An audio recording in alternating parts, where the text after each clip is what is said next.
Welcome back to another devotional video. We're covering Proverbs chapter 8 today. A couple things I want you to see that you can visibly apply in your own life. Check out verse 10 and 11 of Proverbs chapter 8. Receive my instruction and not silver, and knowledge rather than choice gold, for wisdom is better than rubies, and all the things one may desire cannot be compared with her. First things first, because it sounds like we've already covered this, right? Well, always keep in mind that as we're journeying through the text, that anything that is repeated reveals importance.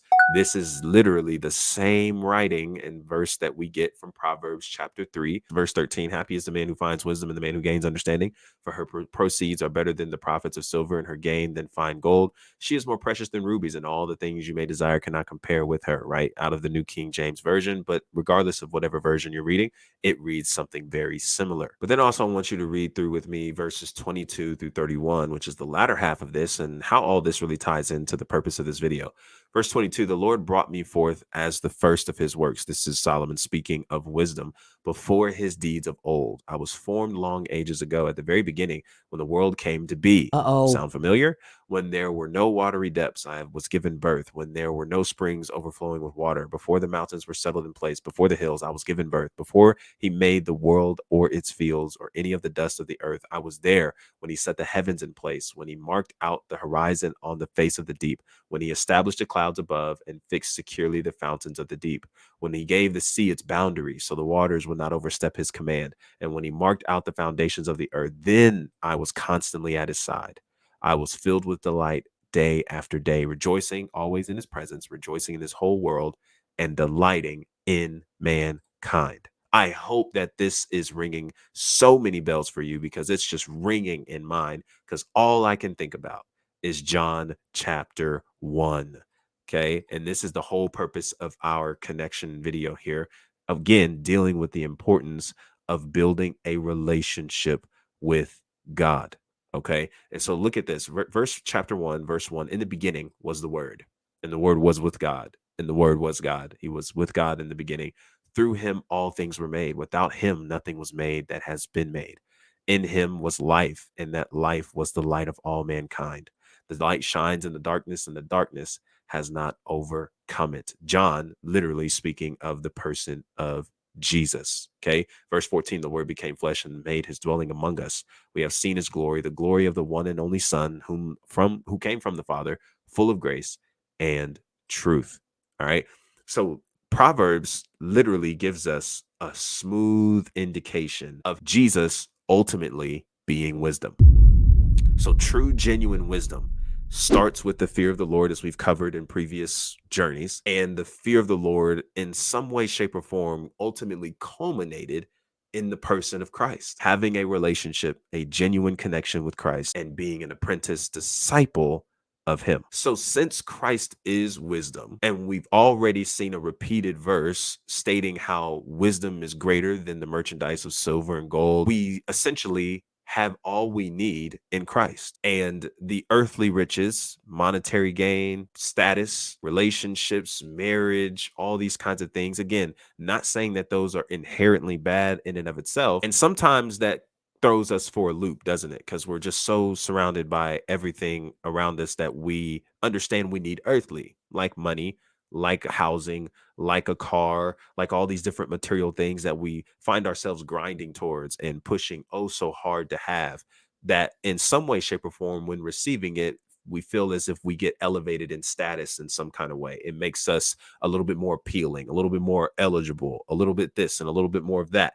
And what's crazy is Jesus just flips the whole narrative around. So even when you have all the money, you have all the material gain, you have the house, the car, the marriage, the relationship, you made it to that mountaintop, the places that you've always been wanting to get to, thirsting and striving after.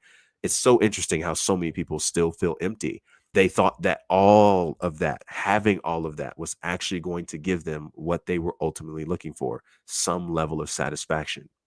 But in truth, it is Jesus who gives us that great satisfaction. So maybe you're striving after something. You're working real hard to get to a certain mountaintop. And maybe you feel that by getting that, you'll be complete. You'll be good. You'll be straight. But let me take you to this passage of scripture that hopefully may continue to help you see where we're going with this. John chapter 4, This is such a powerful message in and of its own right, but I feel like this connects easily to what we're talking about here. Start at verse 1. Now, Jesus learned that the Pharisees had heard he was gaining and baptizing more disciples than John, although in fact it was not Jesus who baptized, but his disciples.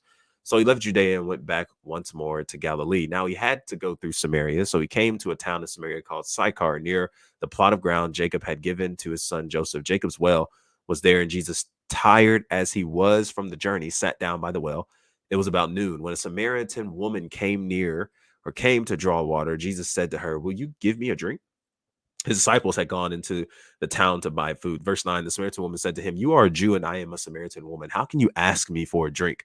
For Jews do not associate with Samaritans." So that's a beautiful context, right? So Jesus is actually going against cultural norms here, speaking to a woman in this culture who was not someone that Jews really liked, and Samaritans didn't like Jews. But Jesus says this: if you knew the gift of God and who it is that asks you for a drink, you would have asked him, and he would have given you living water. Sir, the woman said, you have nothing to draw with, and the well is deep. Where can you get this living water? Are you greater than our father Jacob, who gave us the well and drank from it himself, and did also his sons and his livestock? Jesus answered, everyone who drinks this water will be thirsty again, but whoever drinks the water I give them will never thirst. Indeed, the water I give them will become in them a spring of water welling up to eternal life. He ultimately reveals that he is the priest, the high priest, the Lord, the coming one, the promised Messiah that is in front of her. She goes into Samaria and tells the good news. Why does John chapter 4 have any relativity to this conversation? Because I think and a lot of times we are pursuing something. We're in this grind and in this space of just trying to get somewhere. And oftentimes we fail to recognize that we already have what we're thinking getting to a certain destination is going to give us a level of satisfaction, peace, and a fulfillment that we sometimes feel getting to that place will give us, but Christ already gave it to us. In Christ, we already have it. And in Christ, we already have enough in all we need. And sometimes we just really get into this rhythm of thirsting. And so, my question to you is, what are you thirsting after? Is there anything that you find yourself thirsting after really bad? You're trying to get to a certain level in life, a certain place, marriage, relationship, money, monetary gain? Is it material things? What is it that you're finding yourself constantly overworking and growing tireless doing just to have? What is the feeling that you're really trying to pursue and really grasp by way of having whatever it is you're in pursuit of? And I think when we think of things like this, it ought to get us to take a step back and go, man, I've really been making such an effort to get something that I actually already have: wealth, richness, satisfaction, peace, love, joy. I already have all of that, and it's all wrapped up in the person. And so if we just really wrap our minds around Christ, wrap our minds around this wisdom that Solomon is pointing to, which is Christ, drinking from him will never thirst again. And this doesn't mean that what you're desiring is wrong or it's something that you shouldn't have. I do think that having money is beneficial. We are spiritual beings in these earthly body suits, right? And so we definitely need to be able to provide and create a living for ourselves. 1000%. Having a job, not a bad thing. Money, not a bad thing. Marriage, not a bad thing. All these different things that you're potentially wanting in your life isn't a bad thing. However, when we turn that into an idol and we turn that into something that we feel we have to have in order to then have this level of satisfaction or have this level of peace that we feel we didn't have prior to, we're just looking at the game all wrong.